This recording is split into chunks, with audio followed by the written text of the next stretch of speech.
Assalamualaikum warahmatullahi wabarakatuh. Halo, perkenalkan nama saya Kirana Skarkinasi dengan NPM 2117021058 dari kelas Biologi A akan membuat sebuah video presentasi tentang mata kuliah evolusi. Pada kesempatan kali ini, video yang akan saya buat yaitu berjudul Natural Selection and Random Drift in Molecular Evolution. Nah, pada bagian Natural Selection and Random Drift in Molecular Evolution ini, saya akan membahas bagian subbabnya yaitu tentang urutan genom yang telah menyebabkan cara-cara baru belajar evolusi molekuler. Yang pertama adalah urutan DNA memberikan bukti kuat untuk seleksi alam pada struktur protein. Menurut Kreitman tahun 1983, mengurutkan DNA dari 11 salinan gen yang berbeda. Ditemukan hanya 2 urutan asam amino sesuai dengan 2 alel. Tetapi, ia menemukan sejumlah urutan DNA yang mengkode setiap alelnya. Di dalam kelas alelik, ia menemukan variasi syanonim, tetapi bukan non-sinonim. Kombinasi urutan asam amino tetap dan variable silent species memberikannya, sebagaimana ditekankan oleh Lewontin pada tahun 1986, bukti bahwa seleksi alam telah bekerja untuk mempertahankan struktur enzimnya. Akhirnya, mutasi pengubah asam amino lain mungkin muncul dalam suatu kelas alel dan alel itu akan setidaknya untuk sementara menjadi 2 alel. Satu-satunya varian urutan asam amino adalah yang menyebabkan polimorfisme ADH-ADH. Oleh karena itu, tidak ada asam amino dalam enzim 255 asam amino alkohol dehidrogenat lalat buah yang dapat diubah secara netral. Yang kedua adalah rasio tinggi dari perubahan non-sinonim ke sinonim memberikan bukti seleksi. Yang pertama, rasionya itu Dn per ds-nya rendah, mungkin 0,1 sampai 0,2, walaupun nilai sebenarnya dapat bervariasi di bawah DNA. Interpretasinya, perubahan sinonim adalah netral. Tidak ada bukti bahwa seleksi adalah mendorong perubahan asam aminonya. Yang kedua, Dn per ds antara 0,2 dan 1. Interpretasinya, apakah seleksi telah bertindak untuk mengubah urutan asam amino atau seleksi telah dilonggarkan? Kami tidak tahu yang mana. Yang ketiga, Dn per ds lebih tinggi dari 1. Interpretasinya, seleksi alam telah bertindak untuk mengubah urutan asam amino. Kemudian disajikan dalam figur B7.3 dapat dilihat bahwa Dn per ds sama dengan 2,2 yang berada di titik grade apes.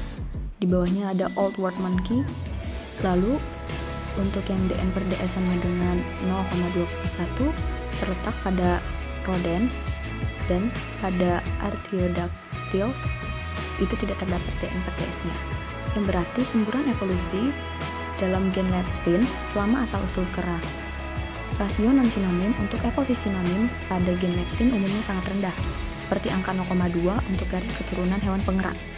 Rasio meningkat selama asal-usul kera, mungkin menunjukkan fase modifikasi adaptif. Dikutip dari pendapat Binder et al. Tahun 2002. Yang selanjutnya adalah seleksi dapat dideteksi dengan perbandingan rasio Dn per ds di dalam dan di antara spesies. Seperti yang tertera pada gambar 7.7, itu kita dapat lihat bahwa burung itu dia masuk ke dalam 14 lisin, 21 lisin, 75 aspartic acid, 87 asparagin, 126 glutamic acid yang masuk dalam variasi sapinya. Lalu sisanya adalah lainnya. Untuk primata lainnya dan langgur itu memiliki 17 lisin, 21 aspartic acid, 75 aspartic acid, 87 asparagin dan 126 lisin. Gambar ini berartikan evolusi konvergen lisozim perut pada lutung dan minan. Dalam garis keturunan evolusi yang mengarah ke lutung dan sapi, perubahan telah terjadi di 5 lokasi yang sama dalam protein lisozim, dan perubahannya serupa atau identik. Angkanya merujuk pada lokasi asam amino dalam protein. Yang selanjutnya adalah gen untuk lisozim telah berevolusi secara konvergen pada mamalia yang mencerna selulosa. Perubahan asam amino memungkinkan lisozim bekerja dengan baik di lingkungan asam, serta memberikan keuntungan lain. Pertama, menggunakan lisozim yang disekresikan di perutnya untuk mencerna bakteri pencerna selulosa. Lisozim Hodgkin adalah gen yang terkait tetapi berbeda dari yang digunakan kembali pada ruminansia dan lutung, tetapi menunjukkan rangkaian perubahan asam amino yang sama. Kedua, evolusi lisozim pada ruminansia dan sapi menunjukkan peningkatan rasio Dn per S yang menunjukkan evolusi adaptif yang didukung seleksi, seperti yang kita lihat di bagian sebelumnya, menurut Messier dan Stewart tahun 1997. Selanjutnya adalah penggunaan codon bias. Seperti yang terlihat pada gambar, frekuensi relatif codon cocok dengan kelimpahan IRNA. Pada A, kolom hijau yang di atas adalah frekuensi relatif dari 6 codon leucin dalam Escherichia coli. Kolom abu-abu yang di bawah adalah frekuensi relatif dari molekul tRNA yang sesuai dalam sel.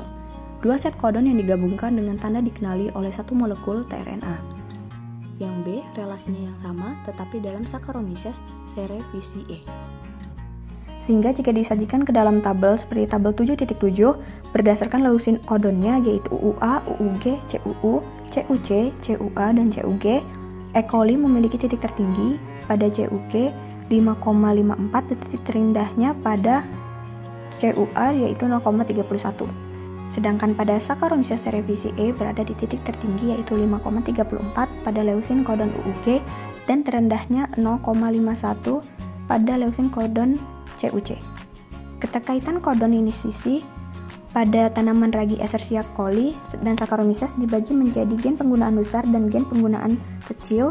Gen penggunaan tinggi ditranskripsikan ke gen yang rendah. Perhatikan, bias kodon lebih besar untuk gen yang sangat sering digunakan daripada gen yang jarang digunakan. Dan I, bias kodon berbeda di antara kedua spesies. Jumlahnya adalah frekuensi cinta mereka menambahkan hingga 6 frekuensi relatif kurang dari 1 yang diharapkan atau lebih dari 1 yang berarti lebih dari yang diharapkan. Yang terakhir adalah seleksi positif dan negatif meninggalkan jejaknya dalam urutan DNA. Dalam kasus gen alkohol, dehidrogenase, dan bias kodon, efek seleksi bersifat negatif, yaitu seleksi bekerja melawan mutasi yang merugikan dan mencegah perubahan evolusioner. Perubahan evolusioner seperti yang terjadi di antara kodon sinonim mungkin terutama didorong oleh penyimpangan, tetapi seleksi bertindak untuk mencegah beberapa perubahan. 3 contoh lainnya, rasio DNDS yang meningkat, rasio DNDS yang berbeda dalam dan di antara spesies, dan evolusi konvergen dalam lisozim, mengilustrasikan seleksi positifnya yaitu seleksi alam secara aktif mendukung perubahan tertentu. Perubahan asam amino pada gen, protagmin, dan lisozim mungkin lebih didorong oleh seleksi daripada penyimpangannya. Baiklah, sekian video presentasi yang dapat saya sampaikan. Semoga bermanfaat. Lebih kurangnya saya mohon maaf. Pada Allah saya mohon ampun. Saya akhiri. Wassalamualaikum warahmatullahi wabarakatuh.